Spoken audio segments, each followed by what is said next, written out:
بسم اللہ الرحمن الرحیم۔ السلام علیکم۔ ڈھیروں دعاؤں کے ساتھ اور دسمبر شمارہ ماہنامہ عبقری کے ساتھ حاضر خدمت ہیں ایک خاص ٹاپک کے ساتھ۔ بہت ہی دلچسپ اور اچھا ٹاپک تھا، میری نظر سے گزرا، میں نے کہا آپ کو بھی پڑھ کے سناؤں۔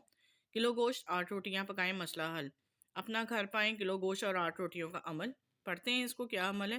جو چاہو وہ ملے گا یا وہابو سوا لاکھ پڑھنا ہے، ایک جگہ 7 مخلص بندے سب مل کر ایک ہی دن میں 1.25 پورا کرنا ہے۔ کوشش کریں کہ عصر کی نماز سے پہلے کر لیں اور پڑھنے سے پہلے 1 کلو گوشت پکا لیں۔ 8 روٹیاں پکا لیں۔ 7 روٹیاں جن بندوں نے پڑھا ہے ان سب کو ایک ایک تقسیم کر دیں۔ 1 روٹی اور تھوڑا سا سالن باہر کسی بھوکے کتے کو ڈال دیں۔ کھانا عمل مکمل کرنے کے بعد کھانا ہے اور پہلے کتے کے لیے روٹی اور سالن نکالنا ہے۔ کتے کے لیے سالن کورے پیالے میں ڈالنا ہے۔ پہلے کتے کے لیے روٹی اور سالن نکالنا ہے، کتے کے لیے سالن کورے پیالے میں ڈالنا ہے۔ یہ عمل ہم نے بھی کیا ہے۔ ہم کرائے کے مکان میں رہتے تھے، مالک مکانوں نے بہت تنگ کیا، گھر چھوڑ دو۔ ان دنوں ہم بہت پریشان ہو گئے۔ پھر امی کی ایک سہیلی نے یا وہابو پڑھنے کو کہا، ہم نے پڑھا، اس سبق کی برکت سے اللہ نے ہمیں اپنا گھر دے دیا۔ 3 ماہ کے اندر اندر یہ سب ہو گیا، اللہ کا شکر ہے۔ ہمسایوں نے تنگ کیا تھا، یہ پڑھا، سب کچھ بدل گیا۔ گھر تو خرید لیا، پر جس گلی میں ہمارا گھر تھا وہاں ہمسایوں نے ہمیں بہت تنگ کیا۔ انہوں نے اپنے گھر کے پیچھے دروازہ کھولا ہوا تھا، گلی بند کر کے دروازہ زور زور سے بند کرتے تھے، کوڑا کرکٹ ہمارے گھر کے پاس لگا دیتے تھے، ہر وقت ہمارے خلاف کچھ نہ کچھ کرتے رہتے تھے۔ ہم ان سے بہت تنگ آ گئے۔ پھر عبقری رسالے میں ایک عمل پڑھا کہ عشاء کی نماز کے بعد 121 بار سورہ رحمان آیت نمبر 26-27 پڑھنی ہے۔ 21 دن یہ عمل کرنا ہے، ہمسایوں کی شرارتوں سے محفوظ رہیں گے۔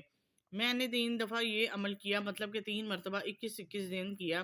اللہ کا ایسا کرم ہوا کہ انہوں نے خود اپنا دروازہ بند کر لیا اور اوپر شیڈ بنائی ہوئی تھی، جس کی وجہ سے ہماری چھت کا ایک کونا آ رہا تھا۔ انہوں نے ہماری طرف سے وہ شیڈ بھی گرا دی۔ اب مکمل طور پر ہم سے پیچھا کر لیا، مطلب کہ انہوں نے اپنی چھت پر کمرے بنا لیے اور ہماری طرف بالکل منہ موڑ لیا، صرف اس عمل کی برکت سے۔ یونیورسٹی میں داخلہ، میرا یونیورسٹی میں داخلہ نہیں ہو رہا تھا۔ پھر حکیم صاحب نے عمل دیا، اول آخر 3 بار درود پاک اور 1 دفعہ سورہ فاتحہ، 3 دفعہ سورہ اخلاص پڑھنی ہے۔ اس عمل کی برکت سے میرا داخلہ ہو گیا، راستے کھل جائے۔ راستہ جب بھی بند ہو علم نشرہ پڑھتی ہوں، ہماری گاڑی خود ہی راستہ مل جاتا ہے۔ 5 صورتیں 6 بسم اللہ، گھر سے نکلتے ہوئے 5 صورتیں 6 بسم اللہ پڑھ کر گھر سے نکلیں، اللہ آپ کی عزت جان و مال کی حفاظت کرے گا، سفر آنا ہو جاتا ہے۔ اس عمل میں بہت برکت ہے۔ آنکھوں کی حفاظت کے لیے یہ آیت جو لکھی ہوئی ہے، پڑھنے سے اللہ آنکھوں کی حفاظت فرماتے ہیں، آنکھوں میں حیا آ جاتی ہے۔ ہر نماز کے بعد 7 مرتبہ پڑھنا ہے۔ لذیذ کھانا، یا خالق یا مصور یا جمیل پڑھنے سے کھانا بہت ہی خوش ذائقہ بنتا ہے۔ روٹی بناتے وقت پڑھنے سے روٹی بہت ہی خوبصورت بنتی ہے۔ اللہ پاک آپ کو اپنی رضا عطا فرمائے، اللہ کے لیے ہمیشہ آسانیاں پیدا کرے آپ کے لیے، اور سمجھ نہیں آتا کہ آپ کو اور کیا دعا دوں۔ جی ایک ٹاپک تھا، بہت ہی اچھا اور خاص ٹاپک تھا، تو امید کرتی ہوں آپ کو پسند آیا ہوگا۔ آگے نیکسٹ ٹاپک کی طرف چلتے ہیں۔ عبقری حویلی روحانی چلر سے نسلوں کو کیا ملا، پڑھ لیجئے۔ یہ ہمارا نیکسٹ ٹاپک ہے، پڑھتے ہیں۔ محترم حضرت حکیم صاحب، السلام علیکم۔ سب سے پہلے میں آپ کو اس عظیم الشان اجتماع کے بارے میں لکھنا چاہتی ہوں۔ میں نے اور میرے بچوں نے پہلی دفعہ شرکت کی۔ میں پریشان تھی کہ بچے کیسے رہیں گے۔ الحمدللہ 3 سال کی بیٹی، 7 سال کا بیٹا بالکل نہیں گھبرائے۔ میں آپ کا شکریہ ادا کیسے کروں؟ آپ کو اجر عظیم عطا فرمائے اللہ تعالیٰ، آپ کو دونوں جہانوں کی خیریں اور برکتیں عطا فرمائے، آپ کی نسلوں پر، آپ کے ساتھیوں پر، آپ پر اپنی رحمتوں کی بارش فرمائے، آمین۔ مجھے اکثر پریشانی ہوتی ہے جب لوگ کہتے ہیں کہ آپ بچوں کے ساتھ درس میں شریک نہیں ہو سکتی۔